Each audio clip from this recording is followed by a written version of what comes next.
Good morning student. मैं Anish Kumar chemical point से। आप लोग देख रहे हैं क्लास 10th की साइंस की बायोलॉजी की वीडियोज़। तो इसमें हमने लास्ट वाली जो वीडियो हुई थी उसमें हम आपको फूड का क्लासिफिकेशन बता रहे थे कि फूड का क्लासिफिकेशन किस प्रकार से किया गया है। तो उसमें हमने आपको बताया था कि 3 प्रकार के जो क्लासिफिकेशन है वो हैं फूड्स के। सबसे पहले वो हैं जो कि एनर्जी प्रोवाइड करते हैं, दूसरे हैं जो कि बॉडी के स्ट्रक्चर को बनाने में भाग लेते हैं, और थर्ड वो हैं जो कि रोग प्रतिरोधक क्षमता को बढ़ाते हैं। तो यहाँ पे हम लोग अब फर्स्ट जो हमारा पोर्शन था कार्बोहाइड्रेट का, तो उसके बारे में हम लोगों ने थोड़ा सा देख लिया था कि कार्बोहाइड्रेट क्या है। कार्बोहाइड्रेट जनरली आप जानते हैं कि जो ग्लूकोज है उसे हम लोग कार्बोहाइड्रेट बोलते हैं, और ये इसका जनरल फार्मूला क्या होता है CnH2n का होल H2O का होल n। अगर इस फार्मूले को जो फॉलो करता है वो कार्बोहाइड्रेट की कैटेगरी में आता है।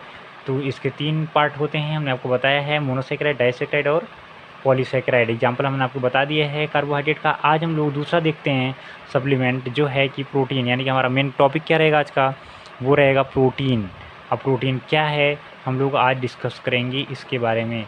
हम लोग देखिए, प्रोटीन एक इम्पॉर्टेंट सब्सटेंस है जो कि हमारे बॉडी के स्ट्रक्चर को बनाने में प्रमुख रूप से भाग लेता है, तथा जो एंजाइम्स हैं उसके निर्माण में भी ये भाग लेता है। यानी कि प्रोटीन बहुत ही इम्पोर्टेंट होता है। प्रोटीन एक्चुअल में होता क्या है, protein is a polymer. Protein क्या होता है, पॉलीमर होता है। अब पॉलीमर क्या है हम बताते हैं आपको। देखिए, पॉलीमर ऑफ किसका है, polymer of amino acid. Amino acids, यानी कि प्रोटीन किससे मिलकर बना होता है, अमीनो एसिड से मिलकर बना होता है। अब अमीनो एसिड क्या होता है, इसमें देखिए अमीनो ग्रुप होगा और एसिडिक ग्रुप होगा, दोनों ग्रुप होगा। तो यहाँ पर देखिए अमीनो एसिड का फार्मूला इट इम्पॉर्टेंट है, ये आपके लिए, आप लोग इसको राइट डाउन कर लीजिएगा। देखिए अमीनो एसिड, अमीनो एसिड्स, तो अमीनो एसिड में देखिए NH2, और यहाँ पर ये कार्बन रहेगा, और यहाँ पर ये R, और यहाँ पर ये H, और यहाँ पर COOH। ये है फार्मूला आपका अमीनो एसिड का। तो ये अमीनो एसिड यही आप बार बार रिपीट होकर के पॉलीमर बनाती है, जो कि प्रोटीन कहलाती है। तो प्रोटीन के बारे में आपको थोड़ा सा बताते हैं कि प्रोटीन किससे मिलकर बनी होती है। प्रोटीन कार्बन, हाइड्रोजन और ऑक्सीजन से मिलकर बनी होती है। कार्बन, हाइड्रोजन, नाइट्रोजन और ऑक्सीजन, ये 4 प्रमुख एलिमेंट्स होते हैं जो कि प्रोटीन के निर्माण में भाग लेते हैं। ये मिलकर बनाते हैं प्रोटीन को। कार्बन, हाइड्रोजन और ऑक्सीजन, नाइट्रोजन, ये 4 हैं। नाइट्रोजन है, कार्बन है, ऑक्सीजन है और हाइड्रोजन है। यही मिल कर के प्रोटीन का फॉर्मेशन करती हैं। देखिए, ये जटिल कार्बनिक पदार्थ होते हैं। अमीनो अम्ल से प्रोटीन का निर्माण होता है। ये जटिल कार्बनिक पदार्थ होते हैं, यानी कि कॉम्प्लेक्स ऑर्गेनिक सब्सटेंस होते हैं, और इनका फॉर्मेशन अमीनो एसिड से होता है। जो अमीनो एसिड होते हैं इसकी स्ट्रक्चरल यूनिट होते हैं, यानी कि अमीनो एसिड ही प्रोटीन को बनाते हैं। स्ट्रक्चरल यूनिट क्या होते हैं, अमीनो एसिड होती हैं। अब प्रोटीन्स में पेप्टाइड बॉन्ड पाया जाता है। देखिए, हम आपको बताते हैं किस प्रकार से पेप्टाइड बॉन्ड होता है। देखिए, ये NH2 और C, और यहाँ पर R मतलब एल्काइल ग्रुप होता है। आप लोग केमिस्ट्री जो पढ़ रहे होंगे उसमें आप लोग जानते होंगे कि जो ये R है उसे हम लोग एल्काइल ग्रुप कहते हैं। अब देखिए यहाँ पर ये H लगा दिया, और ये COOH, तो क्योंकि ये एसिडिक पार्ट है और ये दूसरा आएगा इसके पास में। तो देखिए यहाँ पर ये NH2 और C, दूसरी यूनिट आ रही है इसकी, बार बार रिपीट होगा, यही आपस में जुड़ेगा ये। तो यहाँ पर आप देख सकते हैं कि ये जो इसका H है वो, और ये इसका NH2, ये NH3 के फॉर्म में बाहर निकल जाता है, और इस ऑक्सीजन और इस कार्बन के बीच में डायरेक्टली आपका पेप्टाइड बॉन्ड बन जाता है। यानी कि इसके और इसके बीच में ये जो बॉन्डिंग होगी इसको हम लोग पेप्टाइड बॉन्ड कहेंगे। क्या कहेंगे, पेप्टाइड बॉन्ड। बार बार बोला जाता है कि पेप्टाइड बॉन्ड किसे कहते हैं, तो अमीनो एसिड, 2 अमीनो एसिड्स के बीच में वो उपस्थित बॉन्ड को हम लोग पेप्टाइड बॉन्ड कहते हैं। ऐसी ढेर सारी यूनिट ये जुड़ती हुई चली जाएंगी, और ये एक लॉन्ग स्ट्रक्चर का फॉर्मेशन होगा जिसे हम लोग प्रोटीन कहेंगे, यानी कि एक पॉलीमर तैयार होगा। तो आप देख सकते हैं किस प्रकार से पॉलीमर प्रोटीन का फॉर्मेशन होता है। हम आपको बुक में दिखाते हैं कि किस प्रकार से इसका ये है। देखिए, ये RCH और NH2CO OH, यानी कि इसमें कार्बोक्सिलिक ग्रुप है और एक है ये NH2 ग्रुप। तो यहाँ पर आप देख सकते हैं कि OH और H, ये H2 बाहर यहाँ से हो जाएगा और ये NH डायरेक्टली बॉन्डेड हो जाएगा CO से। तो इस प्रकार से देखिए यहाँ पर ये CONH के बीच में कैसा बॉन्ड है, पेप्टाइड बॉन्ड है। तो यही मैं कह रहा था आपसे कि जो अमीनो एसिड है, दो अमीनो एसिड, देखिए पहला अमीनो एसिड और दूसरा अमीनो एसिड दोनों कंबाइंड होकर के एक पेप्टाइड बॉन्ड का फॉर्मेशन कर लेते हैं। तो देखिए प्रोटीन का जो फॉर्मेशन होता है वो ट्रांसलेशन के दौरान होता है।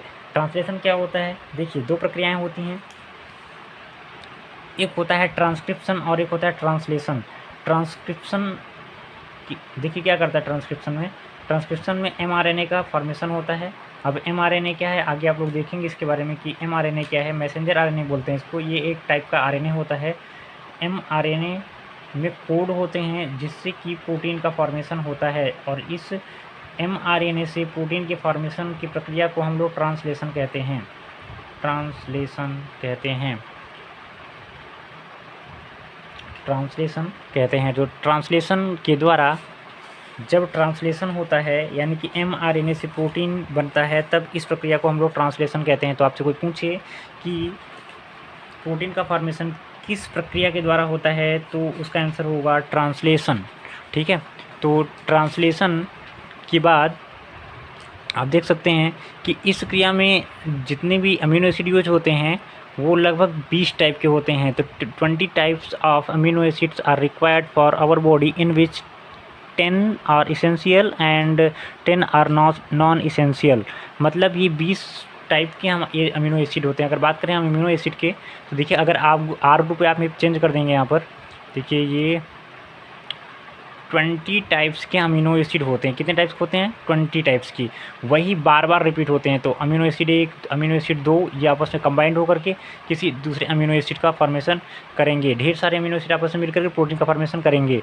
तो यहाँ पर 20 टाइप के अमीनो एसिड होते हैं, जिसमें से कि 10 टाइप के अमीनो एसिड नॉन इसेंशियल होते हैं और 10 टाइप के अमीनो एसिड इसेंशियल होते हैं।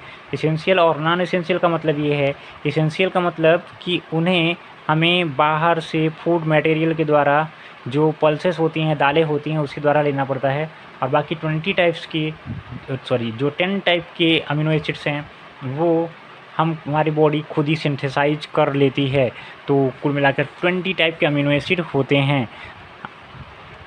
तो आप देख सकते हैं कि ये जो अमीनो एसिड होते हैं, अगर इनको बर्न किया जाए तो इन फॉर्म ऑफ प्रोटीन, तो 1 ग्राम प्रोटीन अगर आप बर्न करेंगे तो उसे 4.1 किलो कैलोरी ऊर्जा जो है आपको प्राप्त होगी। यानी कि 1 ग्राम प्रोटीन से आपको 1 ग्राम प्रोटीन से आपको 4.1 कैलोरी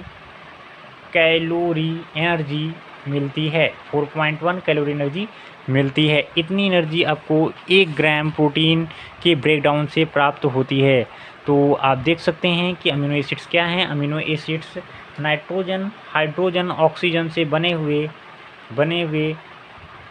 कंपाउंड्स हैं, जो कि आपस में मिल कर के पेप्टाइड बॉन्ड का फॉर्मेशन करते हैं।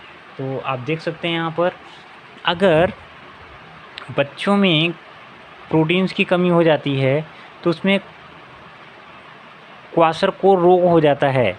एक्चुअल में अगर हम देखें तो प्रोटीन किसमें मिलेगा हमको, चना, उर्द, अरहर आदि जो दालें हैं उसमें हमको प्रमुख रूप से प्रोटीन्स मिलती है। इसके अलावा मांस, दूध और सोयाबीन से भी प्राप्त होती हैं।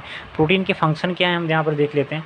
प्रोटीन के फंक्शन, प्रोटीन जो है हमारी पूरे बॉडी को फॉर्म करती है। पूरी बॉडी में प्रोटीन हमारी पाई जाती है और ये शरीर का लगभग 40% होती है। यानी कि 14% बॉडी पार्ट किससे मिलकर बना होता है, प्रोटीन से मिलकर बना होता है। प्रोटीन शरीर के टूटे फूटे ऊतकों के निर्माण एवं मरम्मत का कार्य करती हैं। कुछ प्रोटीन जैसे एंटीबॉडी शरीर के रोगों से रक्षा करती हैं। प्रोटीन डीएनए तथा आरएनए का निर्माण करती हैं। हिपैरिन नामक जो प्रोटीन है वो हमारे ब्लड को जमने से, यानी कि ब्लड का थक्का बनने से रोकती है। कुछ प्रोटीन हार्मोन्स के रूप में भी कार्य करते हैं, जैसे इंसुलिन है। तो ये ढेर सारे फंक्शंस हैं बेसिकली हमारे प्रोटीन्स के। तो प्रोटीन जो है हमारी बॉडी के लिए बहुत ही मोस्ट इम्पॉर्टेंट होते हैं। तो स्ट्रक्चर कुल मिलाकर किससे बनता है, प्रोटीन से। बॉडी स्ट्रक्चर किससे मिलकर बना? प्रोटीन से। और इसको ऊर्जा कहाँ से मिलेगी? कार्बोहाइड्रेट से। तो कार्बोहाइड्रेट और प्रोटीन ये दोनों को हम लोगों ने देख लिया। अब नेक्स्ट जो हमारा वीडियो आएगा उसमें हम लोग फैट्स के बारे में बात करेंगे कि व्हाट इज़ फैट्स।